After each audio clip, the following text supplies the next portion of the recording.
Bonjour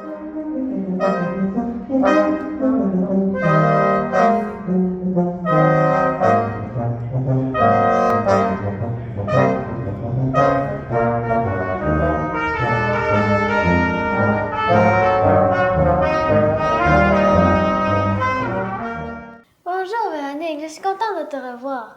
Bonjour. Nous sommes ici aujourd'hui pour que tu nous parles de ton projet.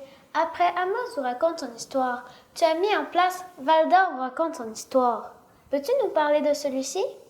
Alors, en fait, c'est le même genre de projet, c'est-à-dire que c'est un projet de théâtre où on va se promener dans les rues de la ville pour se faire raconter par différents personnages les premières années de la ville de Val-d'Or. Et aussi, on a encore un parcours qui va être avec des musiciens qui vont nous suivre dans nos déplacements. C'est sûr que l'histoire de Amos et l'histoire de Val-d'Or est très, très, très différente.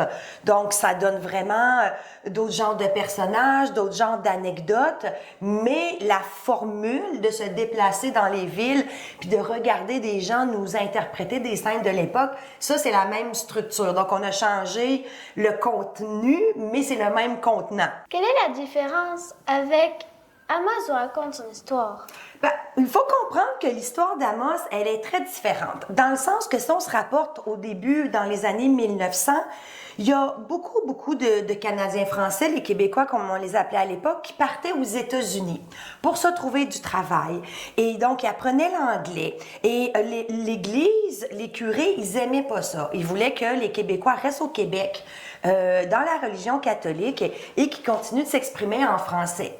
Donc, ils savaient, l'Église et le gouvernement, qu'il y avait une belle région au nord. Mais on pouvait pas y aller en rivière comme on avait été au lac Saint-Jean ou dans les Laurentides, parce que les rivières en Abitibi vont couler vers le Grand Nord. Donc, la construction du chemin de fer, elle se rendait pas jusque-là. Donc, l'Église, le gouvernement savait que ça serait une belle place pour envoyer des familles canadiennes françaises. Donc, quand le chemin de fer a pu se rendre, quand on a eu des moyens technologiques un peu plus avancés, on a pu se diriger en Abitibi. Mais l'Abitibi, Amos, c'était planifié. Il y avait un curé, on a organisé une église, on a fait des belles rues, le gouvernement faisait des lois, les gens, les familles embarquaient dans les trains, venaient s'installer, c'était bien organisé. À Val-d'Or, c'est tout le contraire. Donc, Val-d'Or, c'est quelqu'un qui, par un hasard, en fait, on savait qu'il y avait des minéraux, surtout de l'or, de caché dans la terre, et on a quelqu'un qui en a trouvé un gros gisement. Et donc là, il y a une mine qui a dit, nous, on va s'installer, on va faire une mine, mais on a besoin de travailleurs. Alors, on va leur construire un petit village avec des belles petites maisons, et les gens vont habiter dans le village et travailler dans la mine. Et ça, c'est un petit village qui était pour les gens qui parlaient beaucoup en anglais, parce que la mine appartenait aux Anglais de Toronto, entre autres. Mais là, il y a eu plein de monde qui ont fait nous autres, ça, on en veut de l'or. Mais ils travaillaient pas pour la mine, fait que se sont installés à côté. L'autre bord de la clôture, une petite tente, une petite cabane, une petite tente, et tout ça a fini par faire Val-d'Or. Et donc, c'est une histoire qui est très différente. Amos était planifié, structuré, réfléchi. Val-d'Or a été comme un boom qui s'est fait en quelques années. Comment est venue l'idée de poursuivre l'aventure du côté de Val-d'Or? On avait beaucoup de gens qui venaient voir le spectacle d'Amos vous raconte. On avait beaucoup de gens de Val-d'Or. Puis là, après, quand ils viennent nous féliciter les comédiens, apprécier le spectacle, il y en a beaucoup de Val-d'Oriens qui disaient « Hey, on aimerait ça, nous, en avoir un dans notre ville. On trouve ça intéressant comme formule. » Fait que là, nous autres, on disait, ben, parlez-en à votre monsieur le maire, parlez-en aux gens de votre ville. Et puis, petit à petit, ça s'est parlé. Puis nous, on a rencontré les dirigeants de la ville, puis on leur a proposé le projet. Et ils étaient très, très, très emballés. Tu as sorti plusieurs livres depuis notre dernière rencontre. Peux-tu nous parler de ceux-ci? Ben oui. En fait, depuis qu'on s'est parlé, j'en ai sorti 3. Donc, je suis un petit peu prolifique, peut-être même un peu trop. Si tu veux me le donner. Alors, le premier que j'ai sorti. Après ça, c'était Hector Authier. Hector Authier, on le surnomme le père de l'Abitibi. Tantôt, je te parlais que Amos a été bien réfléchi, bien planifié. Monsieur Authier était très important. C'est lui qui accueillait les nouvelles familles, c'est lui qui leur proposait où s'établir. Ça a été le maire du village, a été un politicien qui s'est beaucoup impliqué parce qu'il aimait vraiment, vraiment, vraiment l'Abitibi de tout son cœur. Donc, il a travaillé beaucoup pour la région. Celui-là, c'est un petit livre, Docteur Biguet. Ça se passe en hiver. On a notre petit Amos des Escars qui joue au hockey et qui a fait un petit peu son petit fendant, comme dit sa mère, et il a enlevé sa tuque, il a enlevé son cache-cou, il a enlevé ses mitaines et il a attrapé la grippe. Alors, il est malade, et le docteur Biguet va venir le guérir. Et le docteur Biguet, ça a été le premier docteur en Abitibi.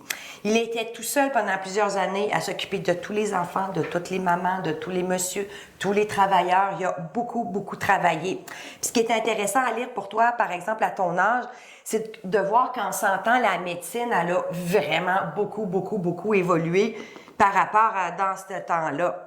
Et mon petit dernier, et non le moindre, parce que je l'aime beaucoup celui-là, c'est celui-là sur Mademoiselle Lacroix. Mademoiselle Lacroix, elle fabriquait, elle décorait les chapeaux. Et à l'époque, dans les débuts des années 1900, c'était obligatoire pour une jeune fille, une femme, de porter un chapeau. Alors, c'était vraiment quelque chose de très, très, très important. Et on apprend un petit peu comment fabriquer, pourquoi c'est important de porter un chapeau chez les femmes, chez les hommes. Alors, c'est une petite histoire de mode et elle a encore... sa boutique existe encore sur la rue des magasins à Amos. Alors, c'est ce que j'ai pu faire la dernière fois qu'on s'est vu. 3 petits livres que tu pourras rajouter dans ta collection. Tu es une personne qui déborde d'énergie et de bonnes idées. As-tu d'autres projets ou livres qui verront le jour bientôt? Tu me connais bien, hein? Je pense que je pourrais pas arrêter de faire plein de projets. J'ai vraiment beaucoup d'idées d'énergie, effectivement.